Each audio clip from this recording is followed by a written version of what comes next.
Greetings, lovers of lore and legend, whether you are student, teacher, parent, storyteller, or a scarred millennial terrified of the weeping angels in the BBC's sci-fi epic Doctor Who, in which case you may be triggered by this and our next episode. The Great Tales is a podcast about myths and legends from both inside and outside the Christian tradition, and twice a month we bring you the stories that Christians have read, retold, and wrestled with for centuries. And boy, do we have a weird one for you guys. I was going to say today, but really this month. That's we're true. diving. It's going to be a two-parter. It's going to be a two-parter, unless you let me turn it into a 4-parter or an 8-parter or a 16-parter. You guys know the drill. Today we are going to be diving into one of the most action-packed poems to survive from Anglo-Saxon England, Andreas. And if you've ever thought that Old English poetry was all just elegiac brooding and melancholy references to ruined halls, this poem is about to change your mind. We are talking sea voyages, cannibals, flying angel statues, demonic torture, miraculous floods, and a saint who can command stone pillars to unleash destruction. When you were saying that, I was imagining in my head the grandfather on The Princess Bride, action, true love, miracles. That's right. This story has all of the above, actually. This is not a kissing book. Not a kissing book, but there is true love. There is true love, and the love of Christ, the lover of mankind. I have to say, though, despite what you have said, I happen to love elegiac brooding. Well, I do too, and there's some irony in the introduction here because actually those formulae that are usually used to talk about those ruins are used constantly actually throughout this poem, which is one of the things we will talk about. Yeah. So the crazy thing is this story, which probably most people have not heard of, is really well attested. Like there's a lot of manuscript evidence for this. Evidence is not the right word. A lot of manuscripts that include this story in one way or another. It's so well attested. It shows up in a bunch of different Greek and Syriac apocryphal literature, the Old English Blickling Homilies, and of course, in an Anglo-Saxon work of poetic hagiography, or is it heroic adventure? Named after my very own heavenly patron, the first called apostle, Andrew Bar Jonah, whose feast day we just celebrated in the new calendar just a few days ago. Indeed. So I'm still kind of afterglowing from that. I do have my relic of the Apostle Andrew right here with me in the studio today. So with there's going to be, I was going to say without further ado, but actually there's going to be a lot of ado. There will be so much ado. So much ado. So much. Let's get into it. Yeah. Okay. So what is this exactly? It is a story about the Apostle Andrew rescuing the Apostle Matthew, or is it the Apostle Matthew? We'll talk about that, from a bunch of cannibals. In one version of the story, it's simply a city of cannibals. You guys remember this story? Sure. Of course. It's in the things, all the things. In one version of the story, it's a city of cannibals. Another version of the story, it's an island of cannibals. Actually, the main version that we're going to be talking about, it's an island of cannibals. Anyway, so the earliest versions date from probably maybe the 4th century, maybe earlier. We'll talk about all that. But I just want to kind of give you a rundown of the basic outlines of the story from one version of it. Now, there's a number of details that are different between the different versions, right? So the version I'm going to mention to you is the one that's freshest in my mind, and then that's because I just preached a sermon based on this version on Sunday, because people got to hear this amazingly wild, cool, wacky story about the man, the myth, the legend, Andrew Bar Jonah, the first called of Christ's holy apostles, the guy who brought St. Peter when he was off doing something else to Jesus. The man who did the big handoff from John the Baptist to the Lord himself. It's not like I'm a super duper booster for the Apostle Andrew or anything. So in the Blickling Homilies version, which is homily number 19, the final homily in that collection of homilies, which is a 10th century Old English group of sermons, In that version, the story that you get is basically this. So the apostles are being assigned different regions of the world to go and preach to. And the apostle Matthew is sent to preach to the Marmidonians, Myrmidons. Anyway, we'll talk about all that too. Which is a place where people eat people. It says that they don't eat bread, they don't drink water, they eat people, they drink their blood. And it's always visitors. So you better hope they have a steady stream of tourism going on. You have to just imagine, let's try to imagine for a moment, what is the Marmidonian tourism slogan that gets all these people to come there? I don't know. To me, it's like an emphasis on the breakfast part of bed and breakfast. You know, it's just so. Like, all of those you in the chat, if you have an idea, we have great bed and breakfasts here in Marmidonia. That's right. You'll want to try the blood pudding. Sorry. Everybody in the chat, give us your best Marmidonian tourism slogan that will draw all the tourism in. You'll never want to leave. I don't know. You'll have to come up with having an old friend over for dinner. We've already gone way off script here. So they eat people. They drink their blood. And the Apostle Matthew goes there to preach the gospel to them. And of course, as soon as he shows up, they poke out his eyes and they give him poison to drink. Now, the poison, it depends on which version of the story you're reading. In the Blickling Homilies version, he does not drink the poison. But there are other versions he does drink the poison and it doesn't do anything to him. Right, yeah. Either way, he's not affected by the poison. And the point of the poison, it says, is it sort of makes the heart within you wither and it darkens your mind. And I think, it doesn't say this explicitly in there, but I think the idea here is that it kind of renders these people very passive so that they're kind of easy to kill and eat effectively. Yeah, actually, just to a little bit from the Greek here about the poison. Says, after putting his eyes out, they made him drink the drug of their magical deception. Yeah. And led him away to the prison and put beside him grass to eat, and he ate it not. For when he had partaken of their drug, his heart was not altered, nor his mind deranged, but he kept praying to God. So the idea is, it seems like this is some kind of a drug, which is also magic, because those are the same thing. And it's intended to make you kind of more like an animal. So they're putting grass behind, like, the idea is like, they're like, he's livestock. They're putting him in the pen. Here's some grass to eat, fatten up a little bit before the barbecue Friday night. Exactly. So I'm just assuming these guys don't fast on Fridays. I mean, good assumption. Yeah. So they put Matthew in the prison. And he's surrounded by other people who've been blinded and who have drunk the poison and who've been altered by the poison. And while he's there suffering, he prays to God and, asking God to release him from this. And actually, one of the things I kind of love about this story is you get apostles kind of saying, God, I can't take this. Would you please rescue me? On a couple of occasions. I don't know. I like that. There's one point later on where St. Andrew will say, I've had enough. It seems pretty like realistic to the depiction of the apostles in the Gospels as well, I think. Sure. So Matthew is praying to God, and God restores his sight. And he actually has a vision of the Lord who speaks to him and says, you're going to suffer here for 27 days.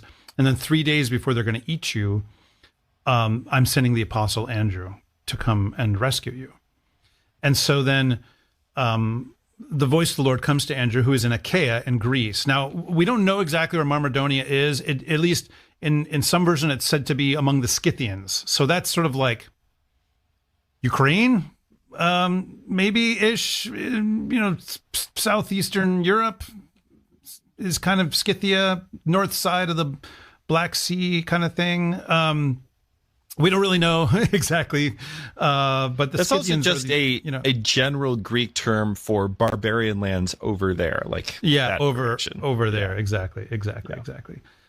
So you shouldn't try to connect it to any particular place or people of our time, but it's up in the north somewhere, those barbarian people, and so the Lord says to Andrew, "Look, I'm sending you to go rescue Matthew, and he's going to get eaten in 3 days."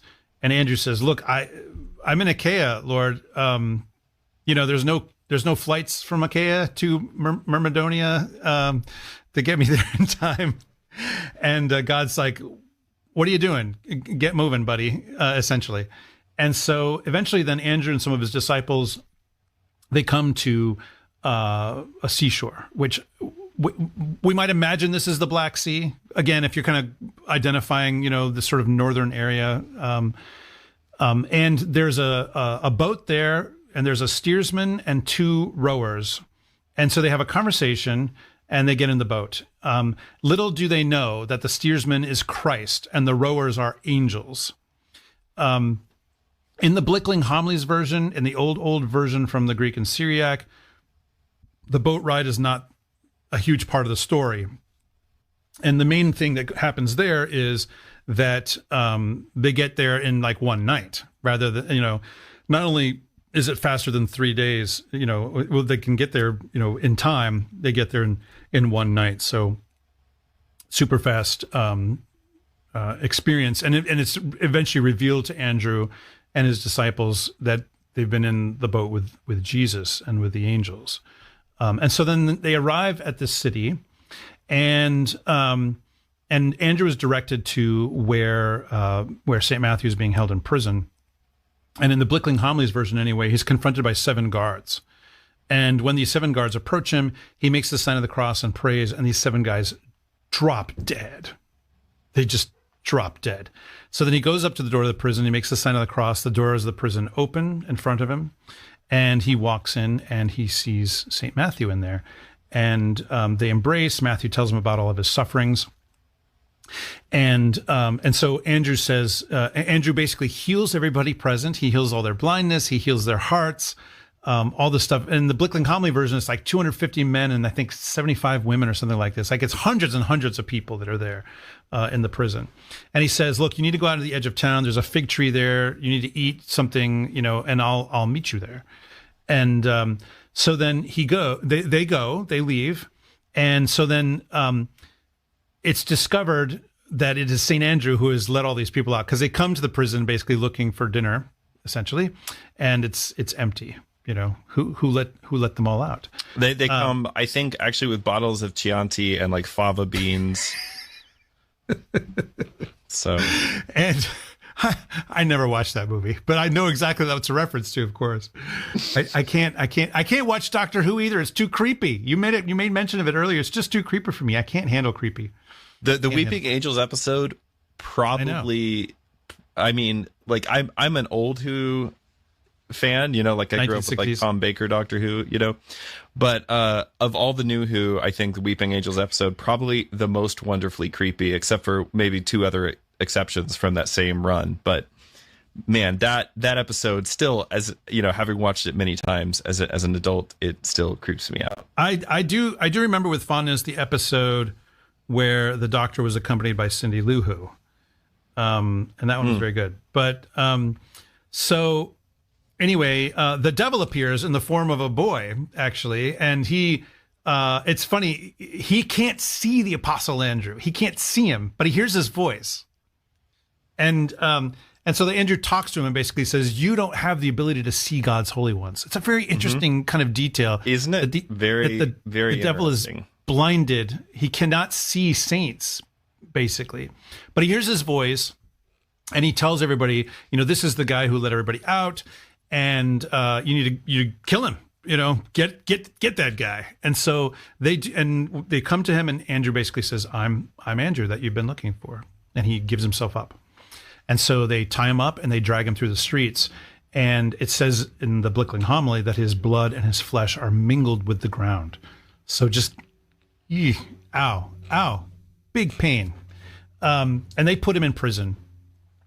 And eventually, so while he's in prison, he's suffering all these things, and he prays to God, and he essentially says, please rescue me. I don't want to die like this.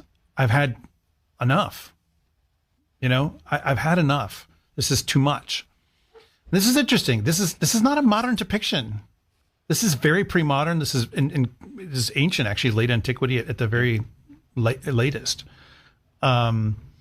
he says, I've had enough. And God says, look, I'm going to rescue you, but you're going to suffer some more. And there's one point where he says, well, is there a point in all this? And this is one of my favorite details. God directs Andrew to look at the place where his flesh and his blood have been mingled with the ground. And he looks, and a tree has come up in that very place with a lot of fruit. So that's an interesting detail. And so then they come for him. They're going to drag him through the streets again. And there is a column there in the prison which has a stone statue on top of it. And so St. Andrew prays, and the statue opens its mouth. And when it opens its mouth, a stream of water comes flowing out. And it begins to fill I think you got to imagine almost like a gargoyle. Yeah. Which are also... It fills the prison, begins to fill the whole city. And, of course, people see the flood coming, and some of them try to escape. And so then St. Andrew prays to God that they not be allowed to escape, because obviously this is his judgment on them. It's not like Andrew has magical powers. And so he says, please send an angel to prevent them from escaping. And so this angel comes, and he causes a ring of fire to spring up around the city. So you have flood inside and then fire outside. And so people, of course, back away from the fire. And then a number of people do drown as a result of that. And so then as people are drowning, so those who are still alive and they're kind of up to their necks in the water, they say to each other, like, this guy's serious. We've made a huge mistake. Let's go to him and say that we believe in his God, and maybe we'll be saved and we won't die from the flood. So they go to St. Andrew and they say to him, essentially, your God is our God. We're so sorry. We repent. And so seeing that this was heartfelt repentance, St. Andrew spoke again, and he begins walking towards them. And as he walks towards them, this is another cool detail, the water recedes away from his feet, and the floods go down. And then he raises from the dead the people who had drowned, brings them back. And essentially the whole thing, it says in the Blickling Homilies, it says he then baptizes them, although the flood is kind of a baptism too. Like these things are kind of going on both at the same time. In Andreas, the Anglo-Saxon poem we're going to talk about in a moment, the flood is the baptism. It is the baptism, yeah. This happens, by the way, every time you baptize somebody, they die and then come back to life. So yeah, exactly. And so then he ordains one of them to be their bishop, and he proceeds to go on his way. Like, okay, it's a Christian city now. And which might sound a little nuts, right? Like, wait a second, that's quick. What about catechism? In fact, that's what God basically says to Andrew. He's like, turn around, buddy, go back and spend at least a week catechizing these brand new Christians. And Andrew's like, oh, I'm so sorry. And he goes back, and of course they're very happy to see him again. And he catechizes them for a week. And the end. That's basically the story as it is in the Blickling Homilies. And that's essentially the story that is in Andreas, although Andreas has a lot more going on, a lot more details and kind of stuff being sort of filled in. So, but that's the story as it is. That's the one you're going to tell your kids around the fire, unless you're going to read to them in, the Old English poem or whatever, which is even better. But, if you want to give them the quick and dirty version of the story, that's the story. It's wild. I love it so much. It's so weird. It's so big, and of course the fact that St. Andrew gets very little screen time, so to speak, in the Gospels makes me very happy to have this story where he's the big hero, and not only saves the Apostle Matthew, but saves a city of cannibals from a demonic life. Oh, there's one detail I didn't mention. At one point, before St. Andrew causes the flood to come, the devil comes to St. Andrew with 7 other demons, and he basically says, "Get them, boys." And when they come and they see that St. Andrew has been signed with the sign of the cross, they're like, "We can't do anything to this guy. We have to run." And the devil's like, "What are you doing running?" They're like, "He's signed with the sign of the cross." And the devil's like, "Do I have to do everything myself?" And so he goes to St. Andrew. And the devil in the story does have very big, if you want something right, you have to do it yourself energy. Oh yeah, big time. And so St. Andrew essentially says, look, I do the will of my master Christ. And so then the devil has to flee when he says that, which it's interesting to think of. Maybe we can get more into this, but it's interesting to think about, like, that's the thing that makes the devil run away, right? So what does it mean to be attacked by demons? In this case, is it to be drawn to do the will of the devil? And the thing that defies them is to say, I do the will of Christ. And the devil can't do anything to him when he says that. You know, as we know, he already can't even see him because he's a saint. So, yeah, that's the Blickling Homilies version. Yeah. Before we jump into Andreas proper, into the poem, why don't you tell us about some of what's probably the source material as it gets to 10th century England? So there's a story that's written down in Greek. I think that this is currently dated to maybe about the 4th or 5th century is the current probable date of authorship for this story. Although I think early on some scholars even made an argument for a 2nd century authorship. Wow. But of course, the manuscripts that survive to us are significantly later than that. I think the earliest one is about 10th century. And so the point is that this is a very old story that's from late antiquity. It's not actually a product of the Middle Ages. It's from late antiquity, and then it was something which was copied extensively in the Middle Ages. Copied because it's so cool. Yes, Such a cool story. Yeah, and it's part of a whole tradition of apocryphal literature, and I do not mean that I don't mean that term apocryphal disparagingly. It's, you know, this is a part of the tradition. It's not on the same level as Holy Scripture, but it is a part of the tradition. This would include things like the Acts of Paul, the Acts of Peter, which several details of which, by the way, make it into the official hagiographies for those saints. So yeah, and it's possible. So there's also, if you can look up on the internet, Acts of Andrew. Yeah, and there's a whole bunch of stories associated with him, and it's possible. Some scholars apparently think, or used to think, that this story was part of that larger text. Others say no, it's kind of has its own separate tradition. There does seem to be some versions that are missing in between what we've got and maybe some earlier stuff. Yeah, so the original version that we have, or the version that we have now, is probably basically 3 or 4 generations as far as a manuscript transmission goes, removed from the original. So you would have had the original that's composed in the 3rd or 4th century, and then and it's called it's usually called the Acts of the Acts of Andrew and Matthias in the city of the cannibals. And that basically very early on was translated into Latin, was also translated into Syriac. And then from there, there's kind of like a fork. It's almost like forking off a branch of code if you're a programmer. And the Latin version is the one that gets translated and reworked into both the exemplar that the Andreas poet is using, as well as into another surviving. So there's a surviving Latin translation today from the medieval period, but it's not the one the Andreas poet was using. The Andreas poet was using another exemplar that has been lost, and it definitely.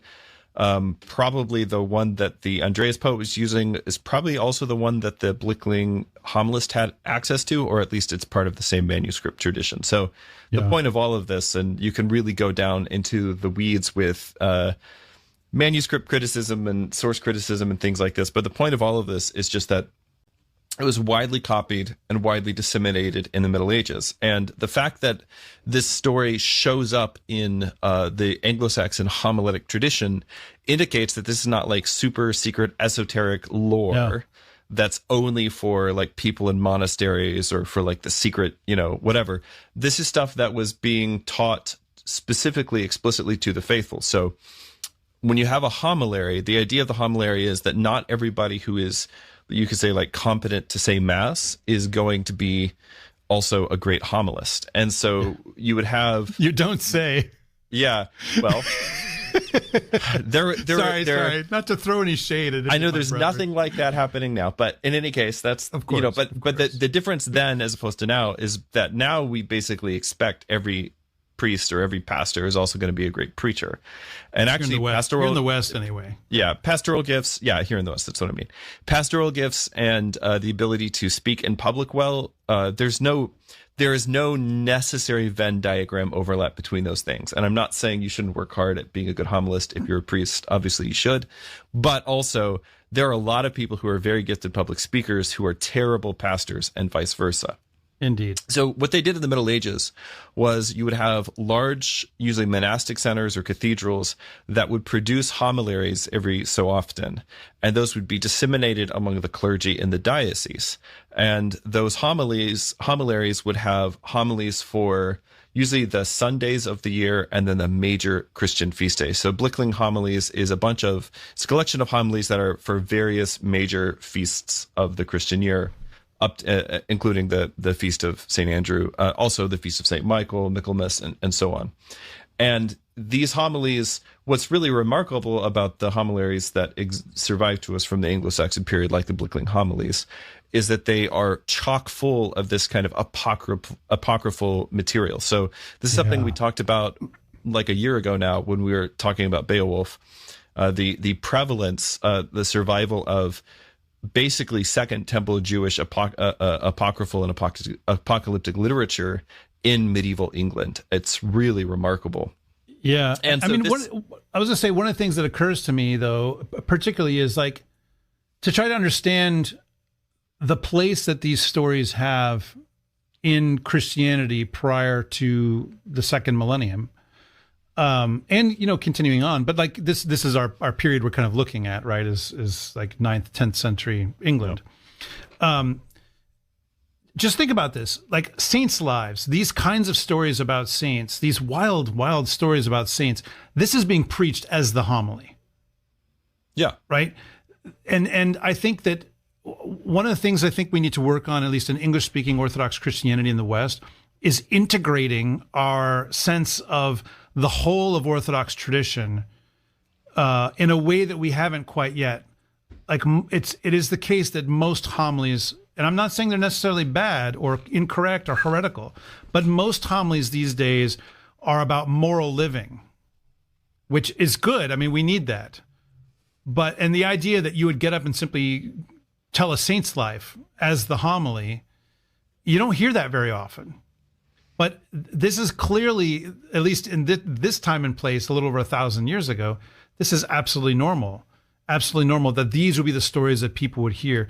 And I mean, I can tell you, like, so I just preached this. I didn't just read the Blickling homily. I sort of, wrote my own version. But I had people that after I preached it that said, wow, that's a crazy cool story. And we were in the midst of celebrating the Feast of St. Andrew. And we had a relic of the Apostle Andrew there in the church.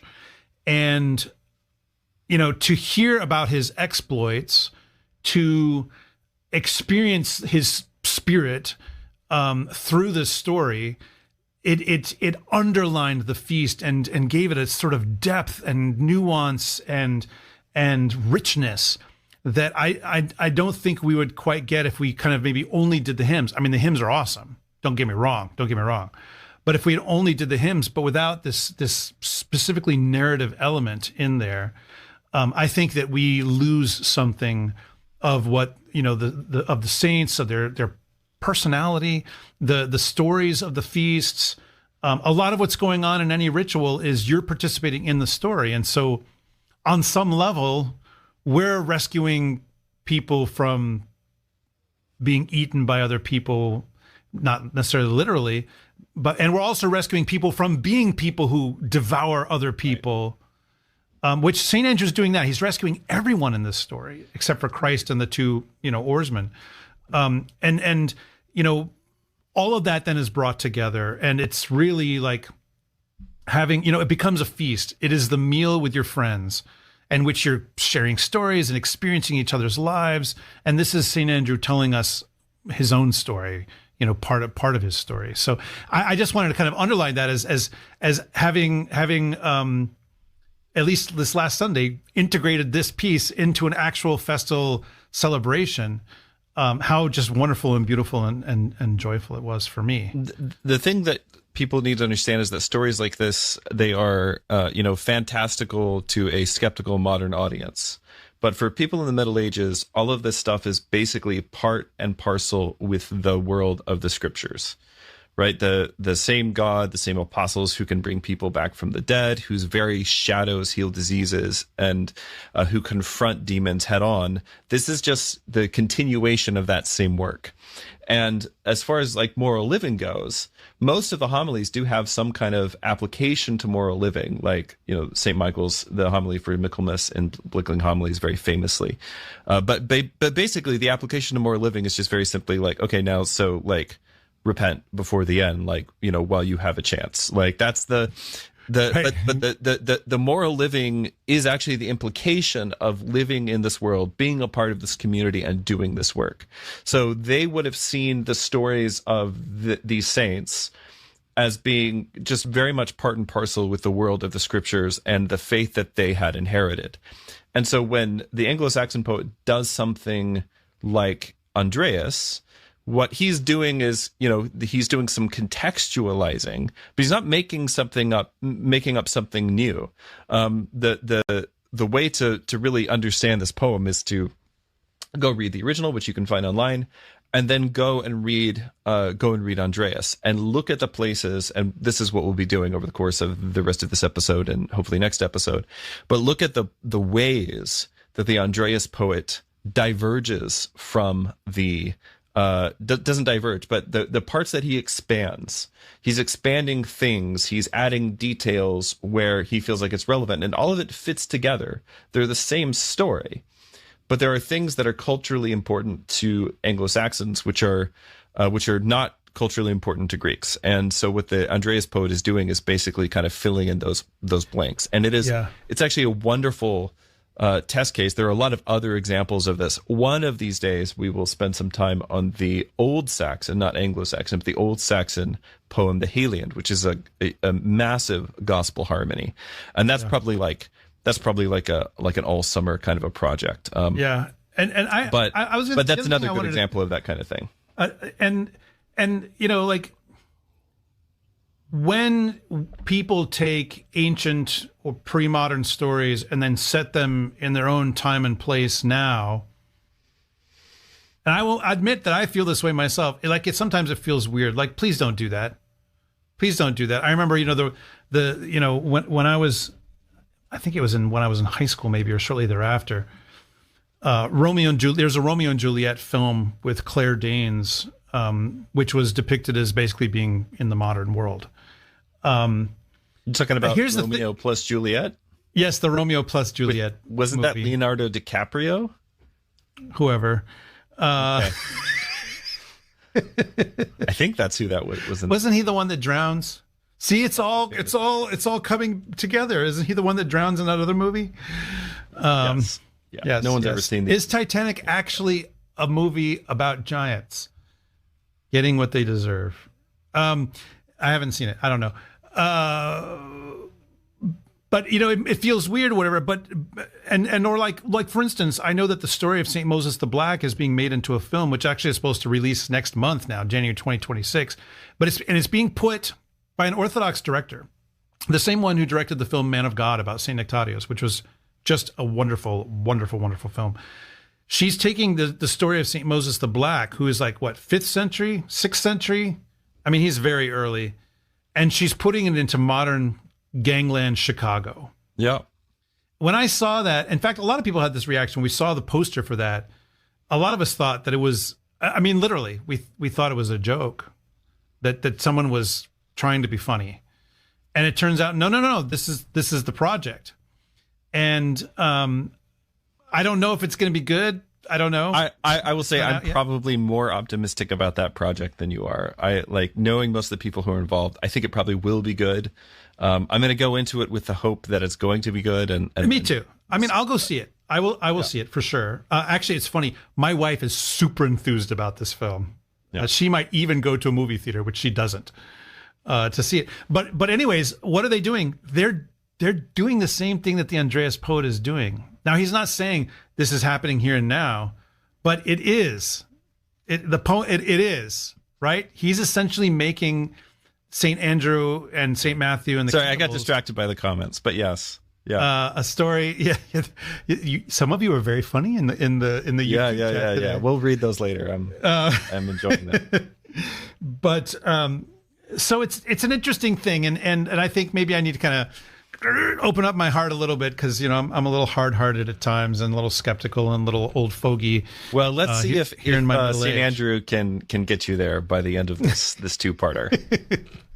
Okay, so all right. Well, we mentioned that there seems to be multiple possible names very similar to each other, with just kind of shifting around the vowels for this place, the city of the cannibals. So yes. What are the different versions? So it's like Marmidonia in the Greek manuscripts, or variants of that. In Latin versions, it's Marmidonia or Mermadonia or Myrmidonium civitas.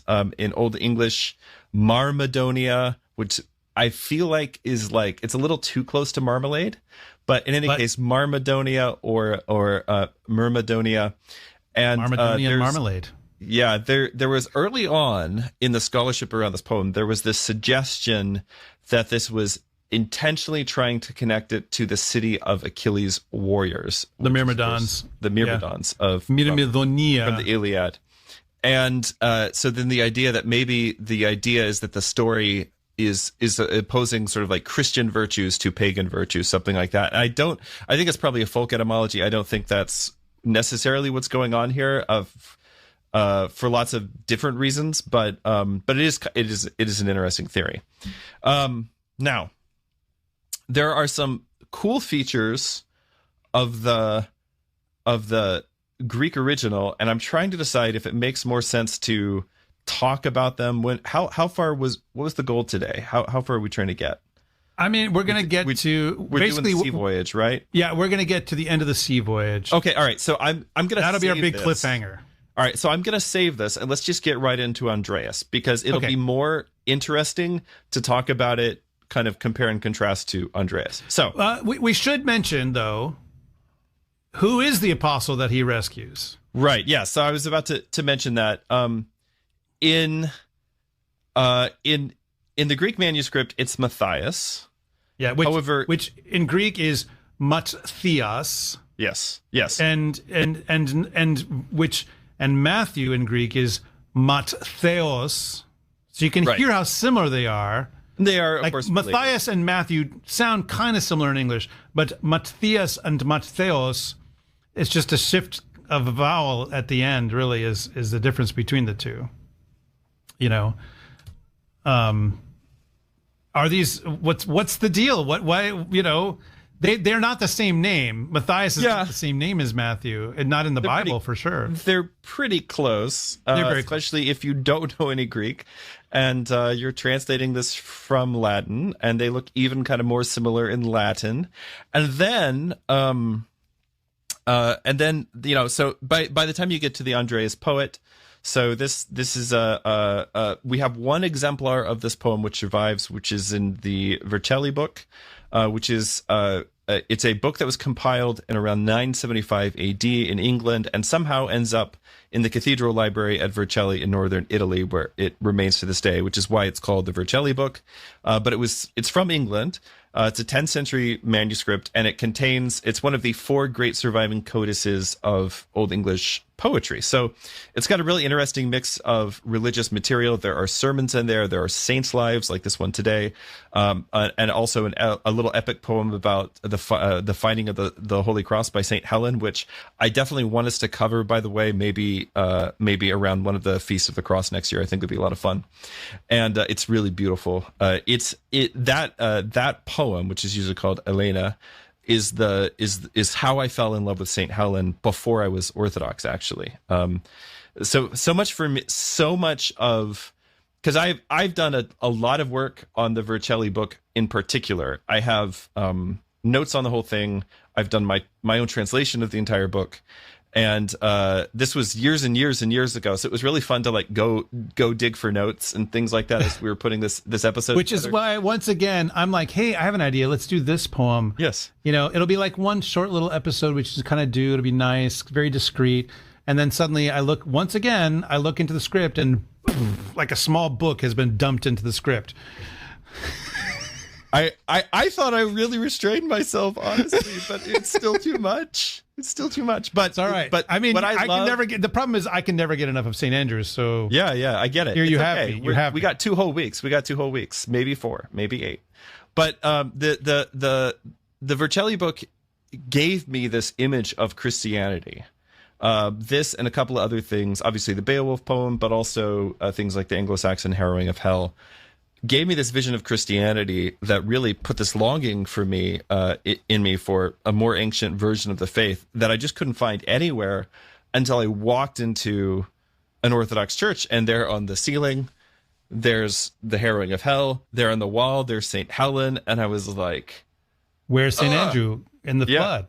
Hello. St. Andrew, the flood's not up there, but St. Andrew is also on the wall, along with all the other apostles at my parish. So, but anyway, all this to say, it's an awesome collection of things, and the Dream of the Rood is in that same manuscript as well. So, there's different dates, proposed dates.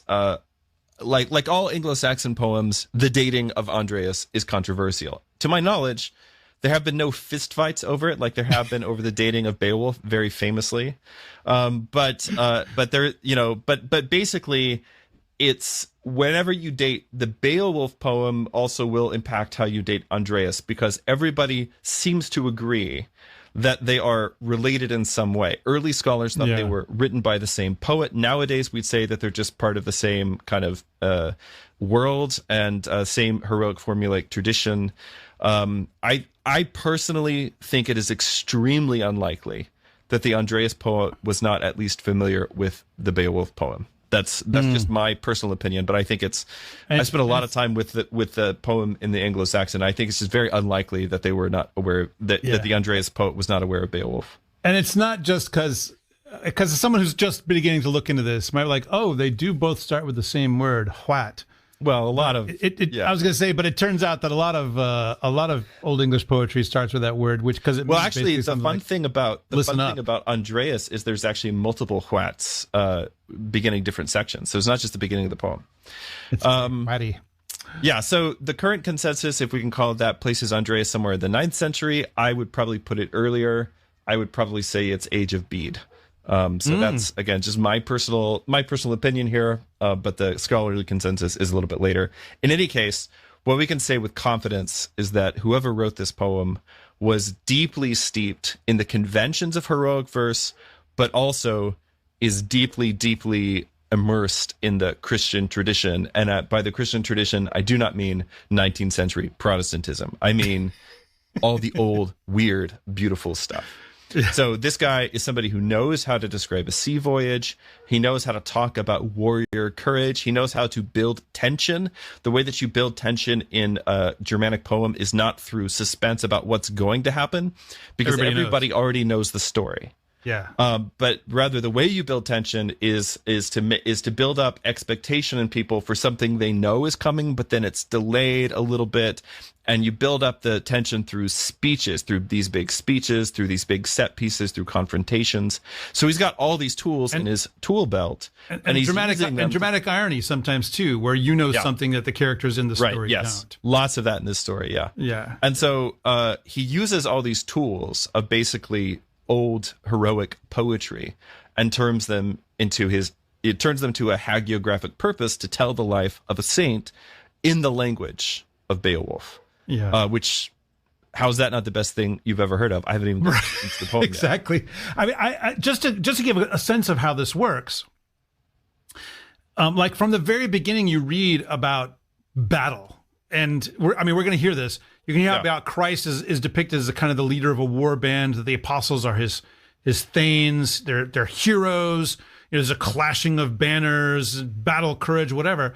But what's really fascinating about this is, and I love this because this is a very kind of, well, not because, but it is a kind of Lord of Spirits approach to spiritual warfare. That's the point of what's going on here is they're talking about armies clashing, but it's not a bunch of guys with literal swords and spears and shields. Yeah. It's their spiritual armies clashing.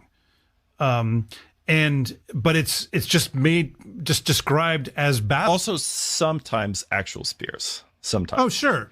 There are people who are actually dying. This is the thing. I wouldn't say this in front of Father Andrew or Father Stephen, but they didn't actually make anything up for their show.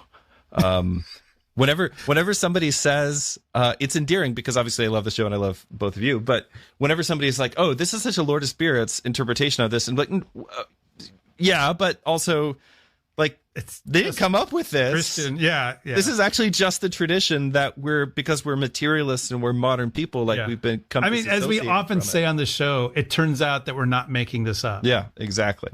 So let me go ahead and read the beginning of the Andreas poem, and it's a little bit longer of an excerpt, but I want people to get a sense for this. So think about the summary that Father Andrew just gave you, and think about if you've read the Beowulf poem, and if you haven't, you can go pause this and go read that and come back, because we're on the internet and everything is forever. But you can also go back and listen to our Beowulf episodes if you want to that we did. If you want to just hear about how Beowulf is a Christian poem, which hilariously, by the way, I think it might have been you who shared this with me, but somebody had come to the conclusion that Beowulf was a Christian poem, and they were like, oh, somebody said, oh, you just got that from Father Andrew Stephen Damick, and the other guy was like, no, this is my own research, and I was like, well, but here's the amazing thing though, is who that was from. Yeah, this is from, it was what's his Stephen face? Anderson. Yeah, that just absolutely just nutball, King James only, super hyper fundamentalist. The fact that somebody who follows him on Twitter is also a follower of this show, is the most. Here's the thing: that when I saw that exchange on Twitter, my first comment was, "Why did you inform that guy that I exist?" I would welcome him on the show. This is real. This is not a step down. This is equivalent to like if Fred Phelps, the Westboro Baptist. Like this is the same kind of. Yeah. No, it was so funny to me. It was so bizarre. And anyway, actually, the other thing is, I was like, wait, that guy's reading Beowulf. But it's also funny to me that you are somehow the origin of the theory that Beowulf is a Christian poem. It's like, right. Well, that's the thing. All right. If you're just running into this stuff on the internet and you hear something for the first time in your life, it may not occur to you that that's actually not an original thought to the person who's happy to be saying it. Yeah. Almost nothing you or I say is original. No, I really try to avoid it when possible. So, all right. So here's the opening of the poem. Listen. We have learned in long ago days of 12 under heaven, glory-blessed heroes, the Lord's own thanes. Their fame never lessened in battle courage when banners clashed. After they parted, as the prince himself, heaven's high king, their lots had assigned. They were mighty men over Middle Earth. Bold folk leaders and battle keen, brave warriors when round shield and hand on the war field, helm defended on the fated field. Among them was Matthew, who among the Jews first began the gospel to write in words with wonder craft. To him, holy God appointed a lot, sent him out to that island where no one yet, no foreigner could find, dwelling to enjoy. Often the slayer's hands on those war fields harshly hurt them. All that borderland was wound round with murder, with the fiend's treachery, that dwelling place of men, the hero's homeland. There was no bread for men on that plain, nor drink of water to enjoy, but they consumed the blood and skin, the flesh garments of men, of far comers throughout that nation. Such was their custom, that they made each and every one of the foreigners into food for themselves, those food-needing ones who sought that island from outside. Such was that people's peaceless token, the wretched one's strength, that they, the enemies, battle-grim, destroyed the head gems, the sight of eyes, those gallows-minded men with spear points. Afterwards, their sorcerers blended together bitter things, a terrible drink, through their error craft, which turned away the wit, the inner thought of men, the hearts in the breast. The mind was turned, so they mourned no more for human joy, those sword-greedy heroes, but wearily consumed hay and grass for want of food. Is that not the coolest thing y'all have ever heard? It is such a killer opening. There's so many interesting things in here, by the way.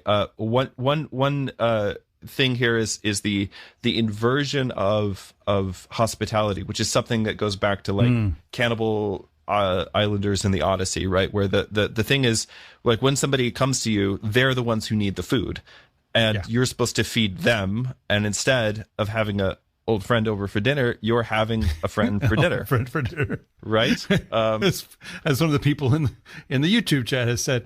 One of the things that really I loved was this phrase, among them was Matthew, who among the Jews first began the gospel to write in words with wondercraft. So this is the way that the Andreas poet is describing what we would call, biblical inspiration, right? Yeah, but this is way better. Yeah, obviously, it's because it's alliterative. But yeah, to writing in with words with wondercraft. I mean, that's just cool. Yeah. That's cool. So there's a lot of interesting in the first. So I should mention the poem is divided into what are called fits, F-I-T-T. I suppose if you really get tired of one and you tear it up and wad it up into a ball and throw it, then you are pitching a fit. But in any case, the poem is divided up, as is Beowulf, as is Sir Gawain and the Grey Knight. A lot of Germanic medieval poetry is divided up into fits, F-I-T-T. And in the case of the Andreas poem, it's divided up into 15 fits. And so each one of these has kind of an opening and an ending, and it kind of functions as a contained unit within the overall poem. So fit the first establishes our narrative framework for the story. We find out kind of the Marmidonians and their whole deal. And then, of course, Matthew is captured, and he is tortured in all the ways that they normally are tortured. He's blinded, he's drugged, and so on. So he's praying to Christ, who appears to Matthew in his glory, and promises him that Andrew is going to come and rescue him within 27 nights. And so the fit ends with Christ's departure back to heaven. And there's some really beautiful literary features here in the first fit. We get a heavy use of Germanic heroic vocabulary. And this is going to be the case throughout the poem for both the good guys and the bad guys. Yeah, so everybody's a hero. All the good guys and bad guys are heroes in the lines you just read. Yeah, and the thing is, when I'm translating that word hero, really there's a million different words. Like Haleth is the most common one, right? And it just means a bellicose individual, let's say. Yeah. It's a hero in this case. Don't think of like Superman, Batman, Wonder Woman. You should be thinking of like the heroes from the Odyssey. There's heroes. Yeah, I mean, it's in other words, there are martial champions. Yeah. Representing both sides, and it's what the rest of history would call a massive lad. Yeah, a massive lad. Yeah, massive lad. Yes. The idea is of course that this is a conflict. There's two sides. There's two sides to this war, and each side has their heroes, has their champions, right? And what we're going to see is whose champions are the best, right? And so we have this Germanic heroic vocabulary: thenas, haleth, rinkas, for Christ apostles. And then we also have just a bunch of fun compound kennings. My favorite one in this is head gems. Yes, for head eyes. Gems, your head gems for eyes. Yeah. That's right. Yeah. Yeah, that is probably my favorite. And throughout my translation, I'm still working on this. I would like to actually publish it one day along with the other ones from the Vercelli book, but the getting the alliteration right is very hard to do with a modern vocabulary. And so the thing in this first pass that I paid the most attention to was just trying to preserve the compounds as much as possible, because I find them really delightful. We get a lot of variation in apposition, so that's where you get multiple epithets for the same reference. So somebody's referred to in a few different ways. So like the destroyed the head gems, the sight of eyes, right? That's apposition. So you say the same thing kind of twice, and they're kind of opposite each other, or not opposed to each other, but opposed to each other. So it's a major rhetorical device in Germanic poetry. There's you get, of course, the Lord's Thanes versus the Devil's Thanes, which kind of sets all this up. And so what we're doing is we're taking our traditional heroic diction and we're applying it to spiritual warfare. It's great. Yeah. It's great stuff. I have to tell you also, since we've just introduced the basic narrative here at the beginning, is so part of why I love this poem is something very specific to me, which is that I have named Matthew. And so the idea that, Andrew goes and rescues Matthew from an island of cannibals. I mean, yeah, it's just cool. It's what can I say? My name does not show up until the poem till later on, but it is the coolest scene. So make of that what you will. So this goes on to the second fit. I'm going to summarize a little bit here because I want to get to like the big weird scene and make sure that we leave time for that. Yeah. So fit 2 opens up with dawn breaking as the Marmidonians gather to check on their prisoners. And one imagines they're sort of going around poking them with a fork, trying to see if they're ready. Are they appropriately tenderized and so on? And they have calculated that only 3 nights remain before Matthew is going to be ready to be killed and eaten. And Christ, remembering Matthew's suffering, his faithful service, keep in mind, he appeared to Matthew like a couple of weeks before this and told him help was coming. But just now, God's on his timeline, not on ours. He calls Andrew from Achaia and commands him to go to Marmidonia to rescue his victory brother. Andrew, I should next time I text my brother, I should say, dear victory brother.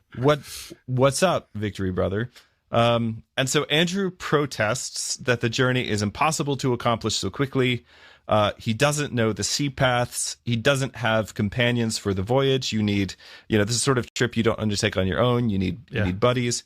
And actually in the Greek version, Andrew has his own disciples who also go with him. Yeah. And so he says, I don't know the way and I don't have companions and I was not ready for a sea voyage. And Christ is like, get over it, Andrew. Yeah, I'm preaching here. Yeah, it's like I was preaching here, and says, get ready at dawn to board a ship. A ship will be provided for you, right? Yeah, and it should be said. It should be said that when I told the story earlier, you remember the sea voyage it's important, but it's just kind of a short episode in the much larger story. In Andreas, it is a whole arc all on its own. So it is definitely elaborated on Andreas. I will say, though, that in the Greek version, it is much more significant than in the Blickling Homily. Yeah. And basically, we'll talk about the sea voyage in a moment, so I don't want to spoil that. But it is an important episode, but it's a weird episode in the sense that it's not totally clear why it's in the Greek version, but I think the Andreas poet has a better sense. So he's able to bring out the things that are, why is this structurally important to the story? So I will just say, by the way, speaking of compound epithets, there's a lot of fun ones in this second fit. My favorite is the word for the cannibals, the Anglo-Saxon word for cannibals, which is sylfatin, that is the self-eaters. Oh, that's interesting. And which doesn't mean that they eat their literally their own bodies, but that they're eating. Yeah, they're eating other human beings. Yeah, as self. Right. Yeah. So it's more like autophagy. That's how it's being described here, as opposed to anthropophagy. But anyway, they're also called the wildest, the slaughter wolves. Wildest, great name for a metal band. Probably is the name of a metal band. Probably. Yeah. There's a lot of and of course we get all your traditional kennings for the sea that every kid learns in high school when they study Beowulf. The Swanrad, the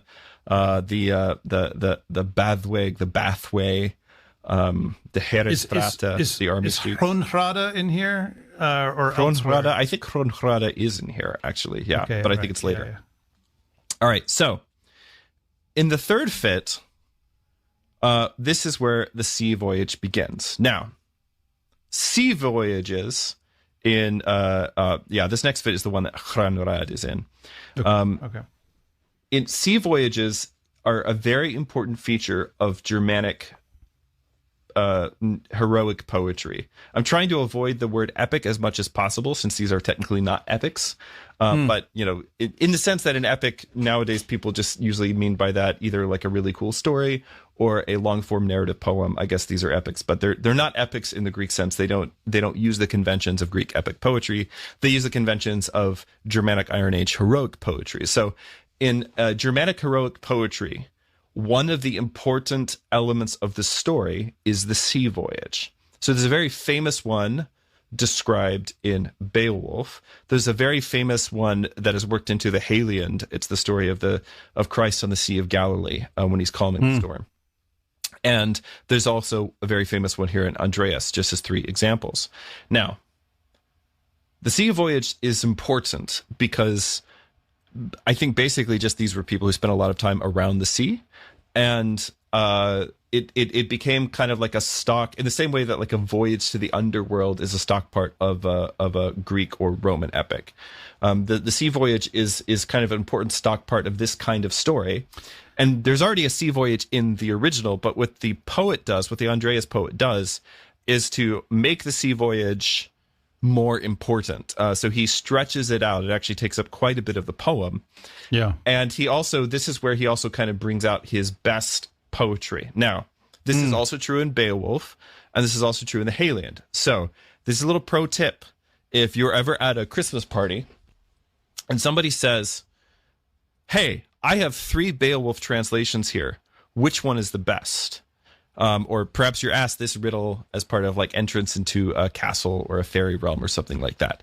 So one of the passages that is used to kind of, you could say, as a quick litmus test, like if I were asked to evaluate a Beowulf translation, one of the first passages I would go look at, probably the second one I would check, would be the sea voyage passage, because that is where the poet does some of his very best work.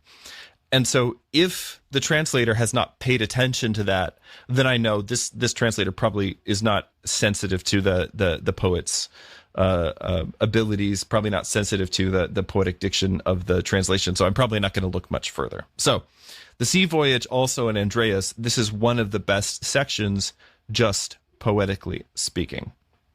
So Andreas goes to the seashore, and as in the Greek original, he encounters Christ as a ship captain. And there's a little bit of an exchange here where there's 3 Andreas gets to the shore, makes the little dawn journey to the shore. We should think about the little trip that Beowulf and his companions make to the shore when they land from the shore when they land at Heorot.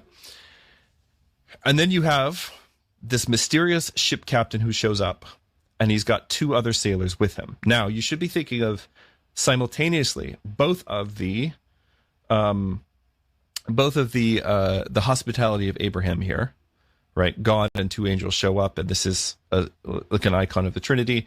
But then also, you should be thinking about, because in a Germanic heroic literature context, when you meet a person in disguise, whether it's like an old sailor or it's some old warrior on the battlefield or something like that, like that's usually a god. It's actually the same way in the Odyssey, by the way. You meet Athena disguised as various people, right? So you should be thinking about all of those things when you get to this scene. So Andreas is meeting somebody, a strange helper, Christ, but Christ is like, he's I don't say he's messing with Andrew here, but he's He's testing him. He's very much of a it's a test. It's even more than a test. He's it's not a test. It's testing in the sense of like testing metal. Yeah. It's tempering, but very much in the same way that a god in a pagan story would function as kind of a trickster figure. So after Christ has already told Andrew, go to the shore, there will be a boat, get on that boat and go do the thing I told you to do. Now here's Christ as the ship captain, and he says, "Oh, I'm from Marmidonia. I was just headed back." And Andreas says, "Oh, that's great. I would really like to go. I'm too poor to pay for passage." And Christ says, "Well, nobody goes to Marmidonia. You really don't want to do this," and basically tries to put him off. And then after Andreas expresses his determination, then Christ says, "Okay, but you got to pay." And then Andreas is like, "No, I'm too poor. I can't do it at all." And Christ says, "Well, you're not even prepared enough for the journey." And this is when Andreas, in lines 86 to 113 of Fit 3, he delivers a sermon. And the sermon is on the Great Commission. The sermon is on the value of Christian discipleship. And now Christ has heard the answer that he wanted to hear. And so he says, "All right, fine, I'll take you." Yeah. One of the things that this to me underlines is the point of the sea voyage in terms of its place in this kind of heroic story, right? Like on the one hand, it's become this kind of stock opening, right? Of course, you're going to need to sail from one place to another to get to the place where you're going to do these heroic deeds. But also, it is an initiation, right? You're passing through over water to become someone else on some level. Because also, it's not like they didn't have places they could just walk to. Like, you could have told that kind of a story. There is something specifically symbolic about the sea. Right. And I mean, there's like every one of these is on some level the parting of the Red Sea. It all participates in that. The passing through death to life. It's an initiation. It's a new baptism on some level, and of course, it as we know, it's the inversion of the flood. This is people coming over the water safely rather than being drowned under the water. Right. Christ walks on water, which is the opposite of what a giant does. A giant gets drowned in the water. So like all of these things are going on, and but what's interesting is here this exchange that St. Andrew has with the Lord, unbeknownst to him, that he's speaking to the Lord, is itself also a kind of like, it's not that he needs to give a password, right? But it kind of is. But what is it? Like if we think of this as a baptism, this is what in Greek would be called the apotax, the syndaxis, where you're pledging your allegiance to Christ. Right. Like as we say in our baptismal service, I unite myself to Christ, or actually the better translation is I align myself with Christ. That's what syndaxis is, the sense of like you're being recruited into an army. And so, what's happening here is Christ is, St. Andrew is basically saying, this is what a Christian is, and I'm that. So he's laying out his true loyalty. And because he's able to lay out his true loyalty, just the way someone who's about to be baptized does, through speaking the creed, through denying the devil, through aligning himself with Christ, then he's able to step into the boat and to pass through. And on the heroic side, this is the sort of thing that happens in a Germanic heroic poem, is that anytime you're trying to get somewhere, somebody challenges you. Yeah. And the question is always going to be, how do I meet this challenge? Is it a challenge that has to be met with a sword, or is it a challenge that has to be met with words? Because if you'll remember from Beowulf, a hero is someone who isn't just like really great with his hands or really great with weapons. A real hero, a real nobleman, a real the kind of character that you want to be is somebody who also knows the right thing to say, how to say it, and when to say it. And also how not to say too much or to go too far over the line, which you never want to say something in a way that's going to, sometimes you might want to insult people a little bit so you can kind of get them to work with you, but you can't go too much over the line because everybody has weapons and there is such a thing as fighting words.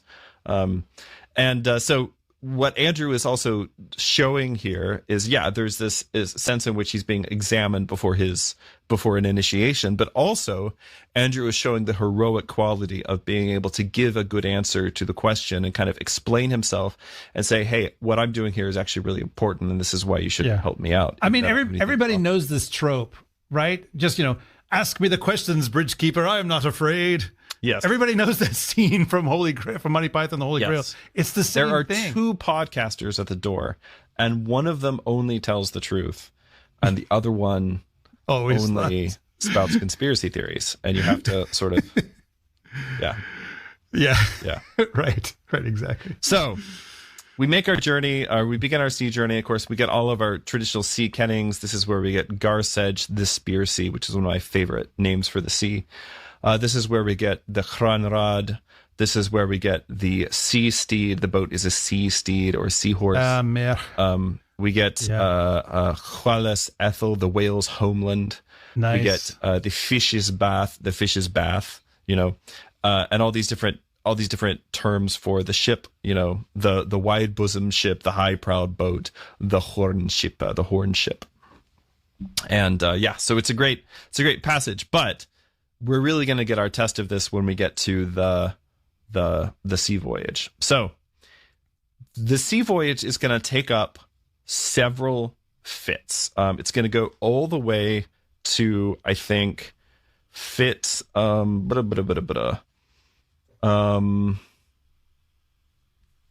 what is it? It's like completely lost all the way to fit notes. 7 through fit 7. Yeah, all the way basically to fit halfway through the poem. Yeah, so like half the poem is really just kind of the setup and the sea voyage sequence, which is the sea voyage is fits 3 to 5, but then there's some disembarking that happens. So 3 to 7. So in fit 4, we get the sea voyage, and there's 6 major movements here. Andreas prays for the sailors. There's the really rich dramatic irony in here. You are told, as the audience, as the reader, as the listener, you are told that this is Christ and 2 angels. So the whole time. Yeah, but Andreas does not know this. So he's praying. He's literally praying. So he prays for Christ, for the sailors. He sits among them. We get a nice description of how beautiful the ship is. It's beautifully laden. It's perfectly appointed. It's got glorious occupants, all these things. By the way, all this should be a tell, that something is going. And of course, Andreas knows. He believes the ship has been sent to him by Christ. And of course, it has. But he just doesn't know how true that is. Yeah, right. So we get Christ feeds Andreas, and then there's a big storm that pops up. And as the storm is going, Andreas is a little concerned for himself and for his companions. And so Christ says, well, we could always turn around. And the disciples refuse to abandon their beloved teacher. So this is Andreas's disciples. They refuse to abandon him. And this is also an important trope in a heroic endeavor. The test of the troop, basically the test of the war band. Are they going to turn back? Are they going to run away like all of Beowulf's guys do when he's fighting the dragon? Or are they going to stick with him? In this case, they stick with him.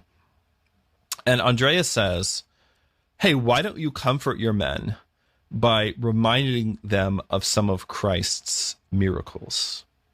And so Andreas delivers this beautiful, powerful sermon of Christ's miracle of what else? Calming the wind and the waves at sea, which Andreas, remember, he was there for that. He was like, he's not just like remembering a thing I read on the gospel. He's like, okay, I was in a boat one time when this was happening, and Christ protected me. And of course, the disciples finally just fall asleep, and the storm continues to rage on. But Andreas himself is kind of at peace. It's interesting to think about, though, like. This is different than a lot of other saints' lives, like of later, of saints who are from later. I mean, this is St. Andrew. He's one of the 12 apostles. Yeah. So as you said, he was in the boat, right? But so you have to think that when he encounters Jesus now, after the ascension, obviously at this point, he does not know that it's him, but there's a certain kind of recognition there. This is the guy I spent 3 years with. And I think we just have to underline that, because when you're talking about these saints, they're the very, very first the very beginning of the church, the 12 apostles, when they see apparitions, as we'd use that word, of Christ, when they see an appearance of Christ after the ascension, it's, oh, hey, good to see you again. Whereas all the other saints, from later on ages, I mean, it's a glorious, amazing thing, but there's a certain kind of intimacy that the apostles would have with the Lord. That's right. Yeah. That, or I mean, we often think about that in terms of his mother, right? Like this is her child, but we should also think about that. And I think that one of the things that depicting Christ as the leader of a war band and the apostles as his thanes, it's not just a commander and his soldiers. Okay, this is the chief guy and his bros in this culture. Like there is a closeness here. And so that's part of what sets up the dramatic irony here, is that here's someone that St. Andrew is so close to, but doesn't know how close he is to the one he's close to. Yes. And there's often these references to you of my Christ. He talks about my Christ a lot in the story. It's fascinating. It should remind you a little bit of like at the in the Gospels after the resurrection, like people see Jesus, but they don't recognize him in the moment. Like they don't recognize who they're seeing. Yeah. There's a really, I was going to see if I could. Here's a little bit of Andreas' sermon. I hadn't planned to read this, but I feel like we should. Then began then wisely to his younger ones, the glory prosperous men with words to strengthen. That is, he's speaking to his disciples. You that considered when you on the sea climbed, that you to enemies people life led, and for the Lord's love death suffered, in foreigners' kingdom souls gave. I that myself know, that the creator of angels will protect us, the Lord of hosts, from water terror shall, subdued and threatened through the glory king, the sea playing, become gentler. Thus happened once, that we in a sea boat over the shore conflict, over the shore battle, waves experienced, the riding the shore, dangerous seemed the terrible sea paths, water streams beat the ship's sides. The dark one often replied, one wave to another. Sometimes up arose from the sea's bosom into the boat's embrace, terror over the wave ship. The Almighty there, the creator of mankind, in the sea vessel brightly shone. The warriors became afraid in mind, desired peace of mercies to the famous one. Then the multitude began to cry out in the ship. The king soon arose, the blessing giver of angels. The waves stilled, of water the surgings, the winds threatened, the seas subsided, calm became the meetings of sea streams. Then our mind laughed after we saw under the sky's course winds and waves and water terrors, fearful become because of the Lord's terror. Therefore I to you in truth will say, that never forsakes the living God, warrior on earth, if his courage avails. Now, this is a really hard, you can even hear it in the translation, which this was not, this translation was not made for publication, it was just made for study and commentary, but it's a really hard passage to translate because the word order is so irregular. But there's two things I want to point out here. The first is the way that Andreas describes Christ calming the sea as like he's scarier than the storm. Yeah. It is actually his terror that terrifies the sea into peace. And so the idea is like the storm is scary, but who's even scarier? God. And so Christ reveals himself to nature, like to the wind and the waves, and they all just calm down. Now, that brings a totally different tenor to me in my mind to the peace be still. Like it's more like when your dad is like, you better calm down now, but that's in the Gospels too, when they say, of course, no who is this man who could just command the wind and the waves? Like, well, and that's when I guess that's not, is that when St. Peter is like, go away from me, Lord, I'm a sinful man? Or was that That's of the catch of fish. That's the catch of fish. But anyway, but it's the same kind of idea. It's just like God reveals who he is, and it's like, oh boy, what am I dealing with here? And yeah, so they're amazed at him.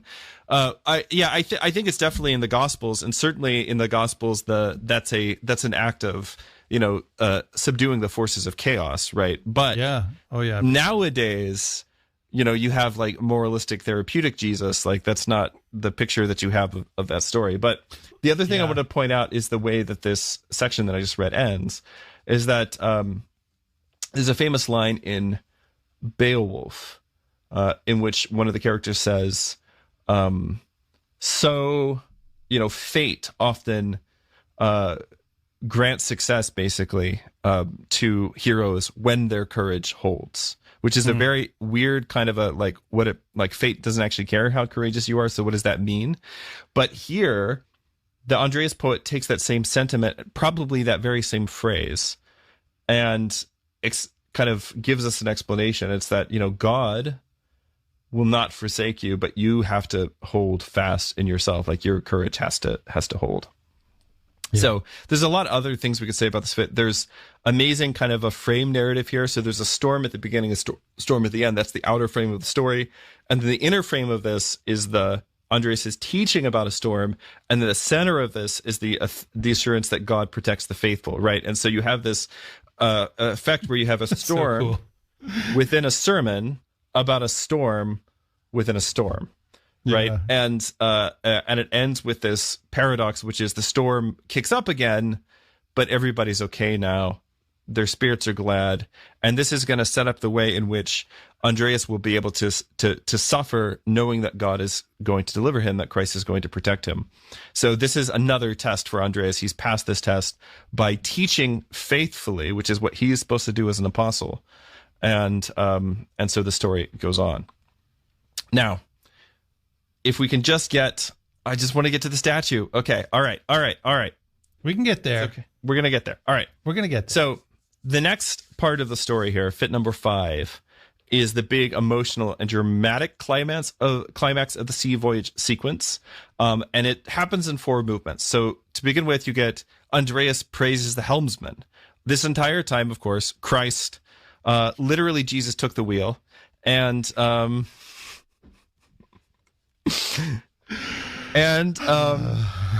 you're welcome. Look, is and that by Carrie the way, Underwood? Is that I think so. Yeah. So literally, Jesus takes the wheel, takes it from my hands, and Andreas is deeply impressed by the ship's miraculous speed and also the helmsman's skill navigating the ship through the storm. And so Andreas praises the helmsman, who is of course Christ, and he says, you're the best navigator I've ever found. He uses a series of these 4 different superlative comparisons. And then he actually asks, he says, by the way, I'm an experienced sailor, which of course Andrew would have been. I'm an experienced sailor, and I would love to know your secrets. In other words, I've been on 16 sea voyages in my life. I would love to learn your secrets of navigation. And this turns to, this is the prompt for Christ now to unlock his word hoard, as the poem says frequently. Yeah. And give us a little bit of a sermon. And the sermon that he gives us is about divine providence and about creation. What he says is, the sea cannot harm anybody beyond the Creator's will. And then he launches into a creation hymn, which is something the Anglo-Saxons love. If you think about Cadman's hymn, which we talked about last time, if you also think about the song that the Schoep sings at the beginning of the Beowulf poem, Anglo-Saxons really never met a creation hymn they did not love. Always go back to Genesis. Always go back to Genesis. When in doubt, always go back to Genesis. And there are answers in Genesis, one might say, Father Andrew. So he launches into this creation hymn, layering in the flood jokes now, which describes God, who binds the sea, who the seas binds, raised the heavens and filled the heavens with glories through his singular through his unique might. And all of this culminates as an Andrean ark encounter, as it were. As it were, yeah. I wonder how readable. Hold on.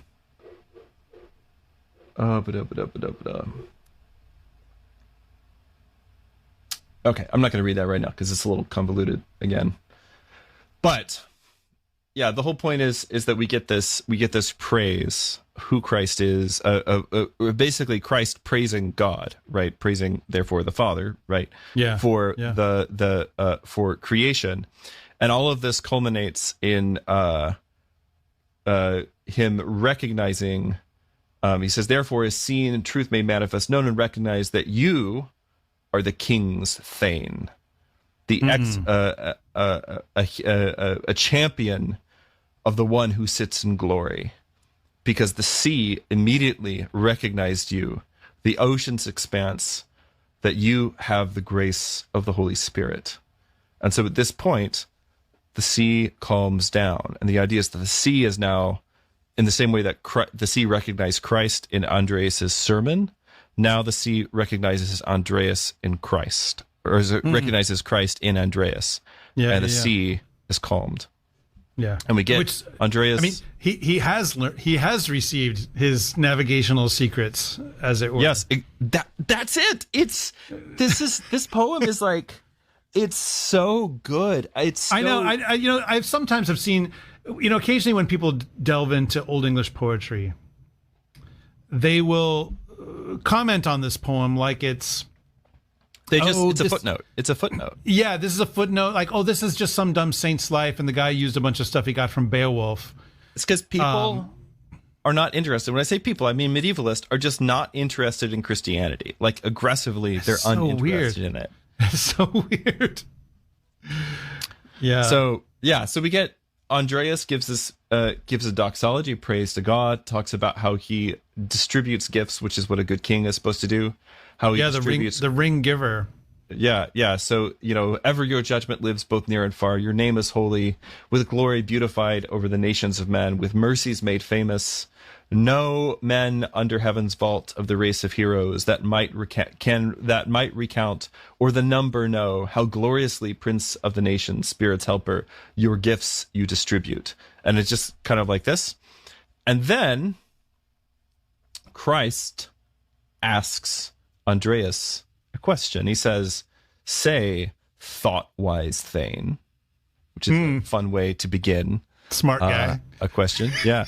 "Say, thought-wise Thane, if you know how that it came to pass among the doubting men that the honorless ones with evil thoughts, the race of Jews, against God's child, raised harm's speech. The warriors unhappy, not there believed in their life origin, fierce gallows-minded, that he, God, was. Though he wonders many to the multitudes made known of clear ones and visible ones, the sinful could not recognize that royal child, he who born became as shelter and as glory to the race of heroes, to all earth dwellers. For the prince grew word and wisdom, but he of those wonders ever, glory possessing one, any portion to the renowned people, did ever any portion to the renowned people make publicly make known." So he's basically saying, hey, I've heard Christ did all these great miracles. Why then did nobody believe in him? Was there ever a time that he did any of his miracles in front of the Jews, in front of the scribes and Pharisees? Andreas is like, are you kidding me? Have you not heard about all the healing miracles, the speech given to the dumb, hearing given to the deaf, joy to the lame and leprous, sight to the blind, raising various men from death with a word, turning water into wine at Cana, which, by the way, just as an aside, is also one of the miracles that St. Columba did. One of his well-known miracles is one day there was not wine for the mysteries, and so St. Columba just turned some water into wine. So anyway, feeding of the 5,000, of course, with 5 loaves and 5 fishes, of these things. One of the few moments in the Gospels when St. Andrew is mentioned. Yeah, Andrew is mentioned. He's actually explicitly mentioned. And I love the implication there is like, Philip is like, I have no idea what to do. Andrew, do you have any suggestions? You know, and Andrew's like, well, there's a kid here. Like, I love yeah, it's great. It's great. Yeah. So this fit gives us the like 4 levels of dramatic irony kind of layered. First, Andreas praises Christ without recognizing him, asks to learn navigation from the master navigator of souls. Second level, Andreas thanks God for bestowing wisdom on this young man, as himself thanking God for God's gifts which is the young man in this case is Christ. Christ often appears in this early apocryphal literature. When he appears secretly, he appears as a youth. So, and the idea is, we shouldn't think like little kid. You should think like vigorous young man, right? Yeah. Thanking God for God's gifts to himself, basically. And the third level of dramatic irony is Christ asks Andreas to tell him something about Christ's miracles. And Andreas, speaking to Christ, expresses wonders that he's not actually heard of all the things that he's done. And then of course we got Andreas recounting the miracle of calming the sea while on a miraculously calm sea voyage, which creates that same kind of structure that we saw in the previous fit. By the way, there's a funny moment in the Greek version of this story where when Andreas gets to the end of recounting the miracles to Christ, he says, and he did a lot of others, but it would probably be too many for you to even understand or believe. And Christ says, what does he say? Let me see if I can find it here. I found it the other day, and it was so funny. He just says, I mean, on some level, it's kind of reminiscent of the end of the Gospel of John, right? Where he says, and Jesus did and said many other things. No, it's exactly, he does that. He basically pulls that same line, and oh,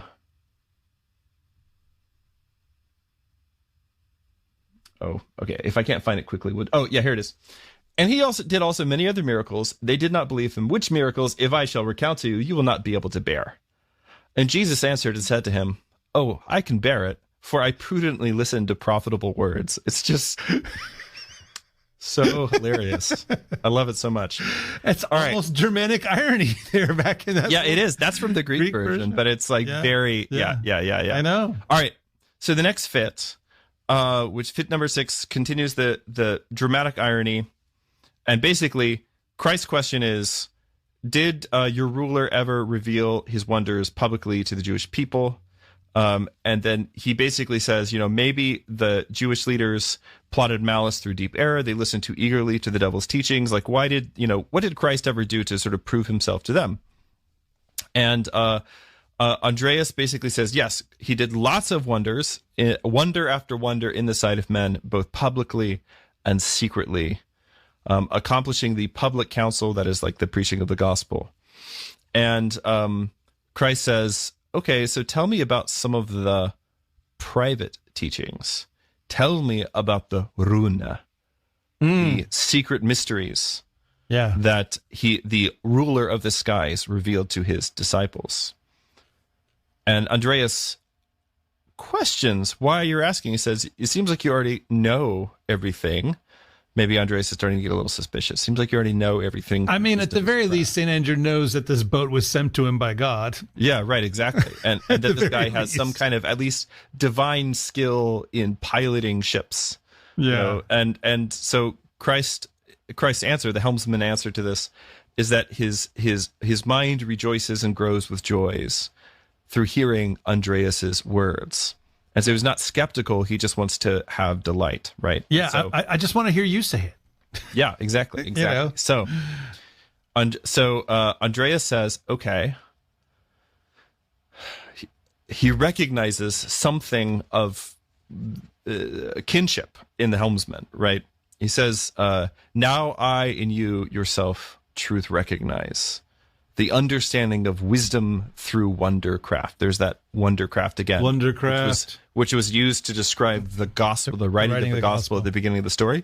So he's saying you've got that same wondercraft, that your breast inwardly blooms with bright joy. Yeah, which says, you have to say, by the way, I just want, since we mentioned this word wondercraft here, that would essentially be the Germanic version of like, we also have this word wonder worker that we use to translate thaumaturgos. And it's the same kind of thing. Yeah, exactly. So we can even see, St. Gregory the Wonder Crafter.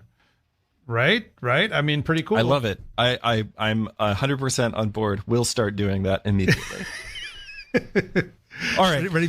When we institute the English translations of that's right. of everything, yes. Of all the hagiography. So this gets us to the part, my favorite weird thing in the whole story. So here's the setup. Fit 6 gives us the setup, which is there were wide armies, people immeasurable, gathering to hear Christ's teaching, and Christ would depart to go to another dwelling, and people would come wherever he was.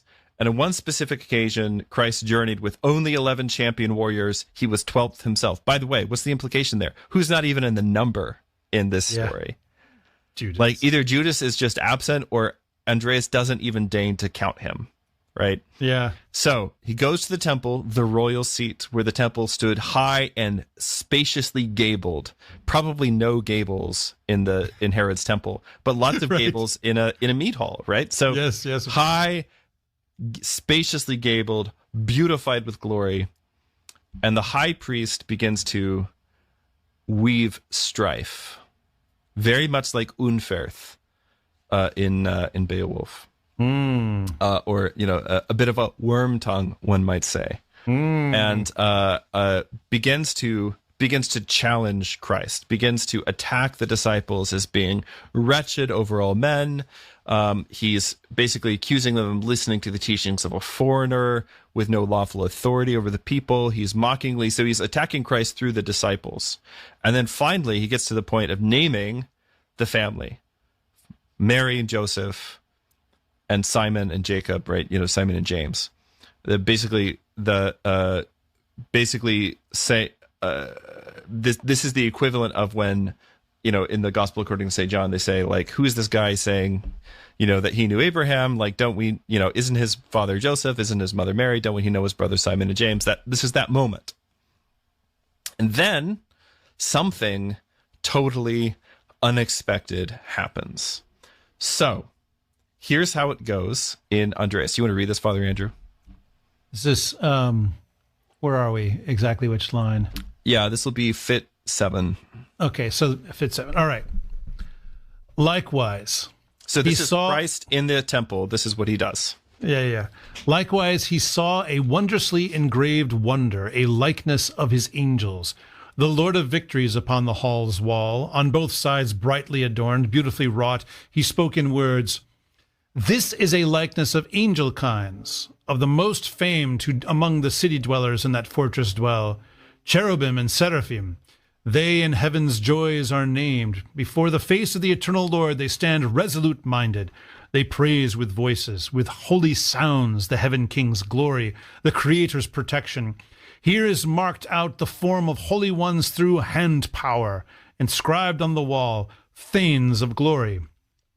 Then again spoke in words the Lord of hosts, the heaven Holy Spirit, before that army force. "Now I command a sign to appear, a wonder to happen among the multitude of men, that this likeness should seek the earth, beautiful from the wall, and should speak words, should declare with true sayings, that they may better believe, the nobles in their homeland, what my lineage may be." The wonder dared not then hide the Saviour's command before the hosts, but leapt from the wall, the wise ancient work, so it stood on the ground, stone from stone. A voice came after, loud through the hard stone. The sound resounded, spoke forth in words. Wondrous it seemed to the resolute-minded, the stone's beginning. It reproved the priests with clear signs. Wise it defended in spoken words. "You are wretched, of miserable thoughts, by cunning deceived, or know not better, hindered in mind. You call a man God's eternal son, and him who ground and sea, heaven and earth, and fierce waves, salt sea streams and the sky above, marked out with his own hands. This is that same all-ruling God, whom in days of old the fathers knew. He to Abraham and Isaac and Jacob distributed grace, honored with riches, said in words, first to Abraham the promise of nobility, that from his kin should be born the God of glory. That fate is among you, open, manifest. You may now with eyes see the God of victory, the possessor of heaven." So skipping forward a little bit, they're totally unimpressed by Christ. So in the temple, there were these graven images. Yeah. Get excited in the comments. There were these in the temple. There were these graven images of the cherubim and the seraphim, right? Big statues, probably 15 foot tall, right next to the Ark of the Covenant. And Christ, in the story, makes one of them come to life. And he says, testify of me. And the Jews are still totally unimpressed. And so then, did not see this coming the first time I read the story. The prince commanded the mighty work to go, the stone into the street from the temple ground, and to go forth to tread the earthway, the green plains. He's not even flying away. He's like, poof, poof, poof, poof, like stomping. It's like to bear with teaching. Clash of the Titans. Yeah, to bear with, yes, but like the Harryhausen one, obviously. To bear with teachings right. to the people border, to the Canaanites by the king's word, to announce to Abraham with his 2 sons to come forth first from the earth cave, to leave their land rest, to gather their limbs, to receive their spirit and their youth renewed, to come present. Present wise ancient sages to make known to the people which one they had recognized as God by his powers. Now think about the dead saints coming back to life after the crucifixion. Yeah. Similar kind of an idea here. It departed then to travel as the mighty Lord, the creator of men, had ordained it, over boundary paths, until it came to Mamre, bright and shining as the Creator commanded, where the bodies for a long time, the corpses of the patriarchs, had been concealed. It commanded then quickly to arise Abraham and Isaac, a third noble, Jacob from the dust to God's assembly. Swiftly from that fast asleep, it commanded them to prepare for the journey, to go to the Lord's judgment. They were to make known to the people who at the first creation originally created all green earth and the heaven above, what ruler he was who established that work. Think also, by the way, about the story of the rich man and Lazarus. Even though Abraham were to come back from the dead, right, they would not believe. If Moses and the prophets have not convinced them, right? So you should be thinking about all these. This story is not in the Gospels, but everything about this story is from the Gospels. They dared not delay any longer at all the glory king's word. Then the 3 wise ones departed, bold ones, to tread the borderland. They left the sepulchre to remain, the earth caves open. They wished quickly to make known the Father of first works. Then the people became struck with terror, were the nobles, honored with words, the Prince of Glory. Then quickly the guardian of the kingdom commanded them to blessedness, another time, to seek with peace the joys of heaven, and to enjoy that willingly forever. Now, it's cool. So this is totally bonkers. I love it so much. I want to read a little bit of this from the Greek version, because this is going to bring everything together, connecting. Are you ready for it? We're going to connect Andreas and Hot Thief in Summer. Here we go. Oh, no. Oh, I know where this is going. Yeah, you know where this is going. So, it came to pass. Let's see here. Okay. And Jesus, having looked on the right hand and on the left of the temple, saw 2 sculptured sphinxes. I mean, that's what a cherubim are. Cherubim and sphinxes are literally the same thing. One on the right and one on the left. And Jesus, having turned to us, said, behold the sign of the cross. For these are like the cherubim and the seraphim which are in heaven. Then Jesus, having looked to the right where the sphinx was, said to it, I say to you, the image of that which is in heaven, which the hands of craftsmen have sculptured, be separated from your place and come down. If you say to this mountain, be removed from your place, ... Be separated from your place and come down and answer and convict the chief priests and show them whether I am God or man. So they do this, and then eventually so the Sphinx actually speaks and has like a little sermon, and accuses, for instance, Heed that not that I am an idol that can be handled, for I say to you that the sacred places of your synagogues are more excellent, for though we are stones, the priests have given us only the name of a God. And those priests who serve the temple purify themselves, being afraid of the demons, for if they have had intercourse with women, they purify themselves 7 days because of their fear, so that they do not come into the temple because of us, because of the name which they have given us, that we are a God. But you, if you have committed fornication, take up the law of God, and go into the synagogue of God, and purify and read, and do not reverence the glorious words of God. Because of this, I say to you, that the holy things purify your synagogues, so that they may also become churches of his only begotten Son. The Sphinx, having said this, ceased speaking. So there's a whole thing here about like the scripture and the images of the angels and all these different things. And of course, the Sphinx then goes to the Oak of Mamre, where the patriarchs are buried and all this stuff. Anyway, hey, this is crazy. This is a totally like I said, everything in here is you can understand what it's doing, you could say symbolically, but this is a totally kind of a bonkers episode, except that it is not actually totally bonkers. There are lots in the ancient world, in both Greek and Jewish literature, there are lots of speaking statues. And in fact,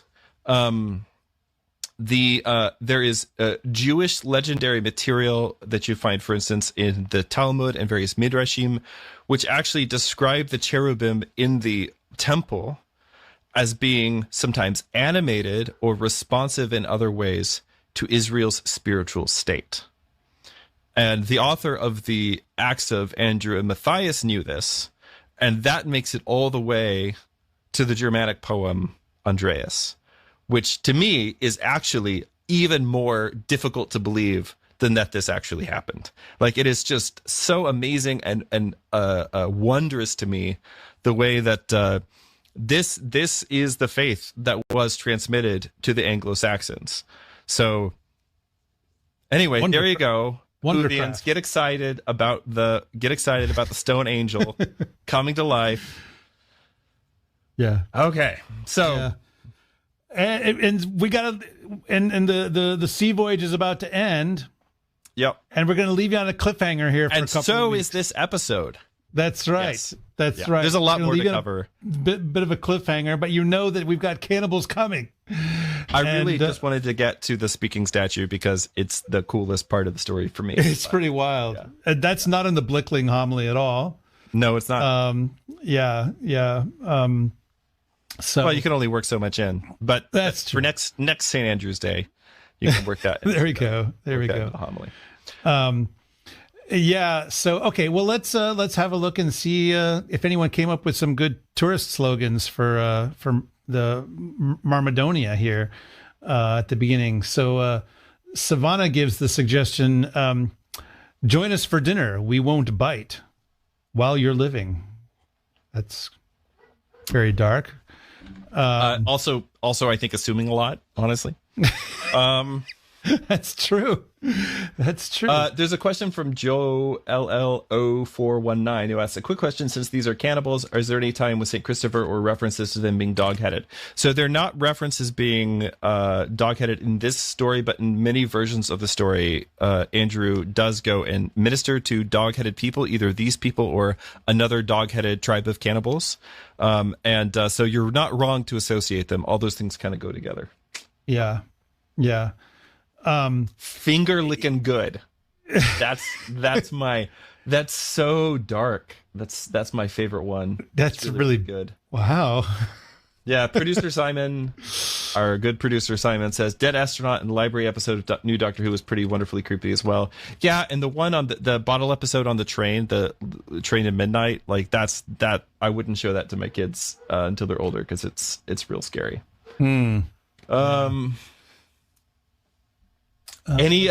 we go. This is from Savannah. She says, any meal can be a meal. In Marmidonia, any meal can be a meal with your friends. Pretty good. It's pretty good. Wow. Yes.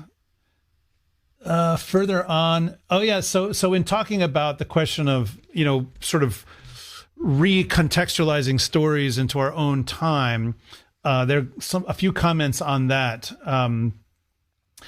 So yeah, Savannah says at one point, she's like, maybe it's making the story fit into the time. The best way is making the story fit into the time instead of making the time fit into the story, if that makes sense. She says earlier, because there's a right way and a wrong way to bring old stories into modern time. You can let the story re-enchant our time, or you can let the time disenchant the story. I think that's exactly it. I think that's exactly I think that's the problem, is that often a lot of these sort of modernized versions of things, they're trying to kind of tame them or make them fit some kind of modern agenda, or political agenda specifically, or a culture war agenda. Like whenever, and that's the thing, whenever a story begins to, I don't want to say preach, but scold. When a story begins to scold, when it's scold rather than being a scald, I don't know. I there's something there. There's some kind of funny joke there. When the scald begins to scold, then there we go. Then he's kind of failed what he's supposed to be doing. And I think that's what a lot of times when people are trying to take these old stories and bring them to modern context, as they do. But there are ways, and I think Andreas is a way of doing this, obviously, because it's, a lot of the references are very much Old English references, the gables, the gables on the Temple of Jerusalem, for instance. Well, it's very obvious that the poet does not disenchant the story like that. No, not remotely. Yeah, I mean, I don't know. Is that even a thing in 8th, 7th century, whatever, England? It's not even a possibility, I think. Yeah. The funny thing is that people with that sort of disenchanting Neil deGrasse Tyson attitude towards things have been around since the Bronze Age. Like Plato complained about stuff in Homer, it's there. That's not just a modern thing. The thing that's a function of like a distinguishing feature of modernity is that those people won. Like those people are running things, or at least have been running things for a long time. It seems like that's kind of breaking down now, but yeah. There's a couple of comments further on. Joel LO419, or is it Joe LL? Oh, I don't know. He says that this story reminds him somewhat of when God called Moses, and Moses had every excuse in the book, plus a few extra. And then Mark AK-47. You guys' names are hilarious to me. I'm sorry. Lexington to Jonah. He says, although he did get eaten. Yes. Well, I think, so St. Andrew, he's not as reluctant as either one of these guys. It's more like when the Archangel Gabriel comes to the Theotokos and says, you're going to conceive and bear a child. And she says, well, how can that be? I have not known a man. And St. Andrew is saying, look, you're telling me I have to get to Marmidonia in 3 days. How can that be? I'm over here in Achaia. Like that's not, he's not saying I don't want to do this. Like Moses gives these, excuses. Jonah outright runs from the Lord. St. Andrew's not doing any of that, And I think it's because, he knows the voice of God very, very well. Yeah. J.K. Ballings asks, how do you feel about Tolkien's Beowulf translation? How do you feel about Tolkien's Beowulf translation? So Tolkien's Beowulf translation is not a very good translation as a work of art, but to be fair, it was never intended to be. So that translation of Tolkien, along with a lot of other things like his diary entries, his receipts from the tobacco store, and what he had for breakfast that morning, were all just sort of sitting in a drawer.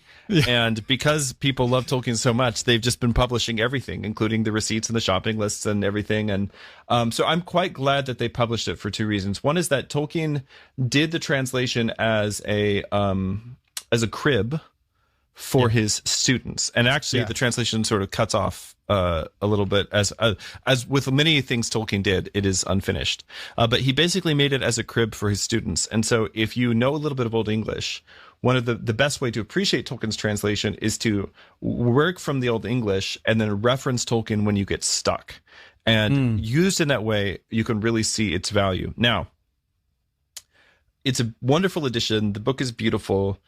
And the most valuable thing about it actually is the notes. Oh yeah, the notes, absolutely. and I really also love the Sellage spell story that's at the end, which is just like sort of fairy tale retelling of the Beowulf story. But Tolkien's translation notes on the Beowulf poem are significantly ahead of their time. Yeah, and they're really just delightful. So that's actually my favorite thing about the edition. I like the translation just fine, but sure. it's not the one I would use to teach from, but I do use his notes all the time. Yeah, I when I think about that sometimes, I think about his Sigurd and Gudrun, and I think to myself, which I think is his best poetry, hands down. I really think so. Yeah, I mean, it's incredible. And I think, like, what if he had done a translation like that? You know, my heart weeps that apparently it doesn't exist. Well, the thing is that, as with always, like, it's like, well, okay, if Tolkien had finished any of these other things, he probably wouldn't have finished Lord of the Rings. I know. It's only an actual act of God that Lord of the Rings was written. It's true. It's just have to sort of take what you can get. Yeah. Yeah. Oh yeah. Mark AK-47 says, post theophany, it makes sense that the watery depths are afraid. That's right. It's absolutely in the scriptures, right? The waters heard thee, O Lord. The waters heard thee and were terrified. Like, that's literally in the Bible. Yeah. But I mean, you have to imagine, like, when you think about Christ stilling the wind and the waves, and when you think about theophany, when you think about this scene in Andreas, like, it's not explicit in the text, but if you're an ancient person, you see, like, there's these references in Andreas to the waves, like, it almost describes like a being coming up over the water, you know? Yeah. Like, you should imagine Leviathan. One. You should imagine the great sea serpents or whatever, you know, threatening to overwhelm the vessel. And then the one who is their maker making him stop. Right? That's the way, if you're an ancient person, that is the way that you would understand and see the scene. You know, I mean, it's not like that language isn't elsewhere in scripture, like in the Psalms, you know, with Leviathan and the water and all this kind of stuff. I'm kind of amused at someone, Sam Cook says, imagine, because we're talking about, you know, a man and his bros, right? That's kind of depicted in this poem. Imagine Jesus and the apostles as a stereotypical tabletop RPG party. And then Joel says, which apostle would be the bard in this role-playing game? What do you think? Which apostle would be the bard? You know, the interesting thing about the apostles is that most of them do not seem to have a very high charisma stat. So I don't know. I'm not sure about that one. Well, the one who's always putting his foot in it, though, is definitely Andrew's brother. Well, yeah, you know, but he's not a bard. Yeah, I don't know. Bard. I would say probably the one with the highest language would be St. John, right? Yeah, I think I would take that, like John as a cleric or a bard. Now, when you're talking about St. Peter, like, he's obviously some kind of he's obviously got some kind of dual wielding prestige class, because he's the one with the swords, he's the one cutting off ears, and when the disciples say, Lord, here are 2 swords, and Jesus says that's enough, I really cannot believe that anybody else had a sword. I think Peter had 2. Like, I think he was ready to go blades akimbo. Like, you could not convince me one of the other apostles had a sword. He did dual wield. Yeah, that's what I'm saying. So wow. Yeah. I've got my 2 swords. Our producer Simon says he thinks that St. Jude would be the bard. So yeah, maybe. Yeah. Actually, another person comments, Warm Coffee 226 says something that actually the 2 of us got privately in a message from our friend Michael Landsman, which is, I think that there is another video premiering with you right now on the Symbolic World. Right. And so you are literally both live and premiering simultaneously on YouTube. And so Warm Coffee 226 says, I just paused on Deacon Seraphim from Symbolic World, and now Deacon Seraphim is live here. I can't get away from him. LOL. Well, I hope you get used to that feeling, because we have some projects next year. It's about to get even worse. It's about to get even worse. Yes, exactly. Well, thank you very Good chat much today, guys. Good chat. Yeah. We're going to be back with more. I mean, we kind of left you a little bit of a cliffhanger. As you know, there's a lot more action to come. I want to make a kind of a defense, because I can already hear the people complaining of like why you'd even have a discussion about which RPG characters are the apostles. Like, the thing is that the dynamics of a classic tabletop RPG party are based on really old heroic archetypes. And one of the things that people did in the Middle Ages, you can very clearly see an example of this in Andreas, is they tried to take the old heroic language and find a way to fit the Christian story into it. Or another way to say it would be to not so much like, and I don't want to make it sound like you're just trying to shoehorn things where they don't fit. Like, the martial language is all throughout the scriptures. Like, absolutely. that's what the whole Bible, like the whole premise of Christianity is. There's a war between basically, when you are baptized, you are recruited into an army. And if you do really well, they promote you to the chain of command. Like, that's the whole premise of this whole thing. And so it was very easy for these warrior cultures to take some of these things, to take some of these ideas, and basically use the vocabulary of their own culture to talk about these things. So you should definitely be thinking of the apostles. You should definitely be thinking of Christ as heroes. Now, is there more to it than this? Yes. Nobody is saying go beat up your neighbor in the name of Jesus. But come on, like, honestly, I don't think anybody thinks we're saying that. If, like, that would be a weird thing to come away with. But certainly, when you are thinking about the saints, when you are thinking about Christ, one of the ways you should think about him, yeah, he's the suffering servant, all these things, but he's also your king.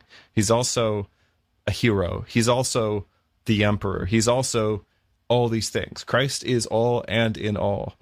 And those who serve him are his champions, his friends, his war band, his heroes, his troop, all the different language that you find in things like the Heliand or in the Andreas poem. So, or in Byzantine hymnography. Or in Byzantine hymnography. I mean, the Theotokos is called the Hypermachos, right? Champion leader, the captain. I have an icon over here. It's not in frame of which really upset some ortho bros online, because they're like, oh, it's not canonical or whatever. But anyway, it's got the Theotokos in a suit of armor, basically holding the infant Christ. But yeah, I mean, it's like a 16th century icon. I don't know what to tell you people, but you don't make the rules. I don't make the rules. But it's her as but the idea is it's her as champion leader, right? That's what to thee the champion leader. Champion leader is not like, I don't know, the leader of the praise chorus. It's the strategos. it's the leader of the army. It's the general, right? Yeah. So exactly. even she, the most feminine person who has ever lived. Right, the most perfectly feminine person, the total embodiment of womanhood. Even she is kind of cast in this language. So anyway, I'm into it. If you're not, that's fine. But it's all over the Bible. It's all over hymnographies. So like you said, I don't make the rules, but I do know them, and so do you. That's right. Thank you. Well, thank you everyone so much for joining us for this first part of Andreas, heroic alliterative verse from the Old English world about the first called apostle himself, my patron saint, and the patron saint of Romania and Scotland and Greece and Russia and the ecumenical patriarchate and pretty much all good people. Please like, subscribe, review. Or at least all barbarians. That's right. You can find us on YouTube, Spotify, Apple Podcasts, or wherever you get the best podcasts. And if you're watching this on YouTube, make sure you do all the things. Make the little offerings to the algorithm. Click the little bell so you get notified. Make sure you're subscribed. And also leave a comment. Apparently, the algorithm really likes the comments. Until next time, fare you well and stay dry. And be careful about who you invite over for dinner. This has been a listener and viewer-supported presentation of Ancient Faith Radio.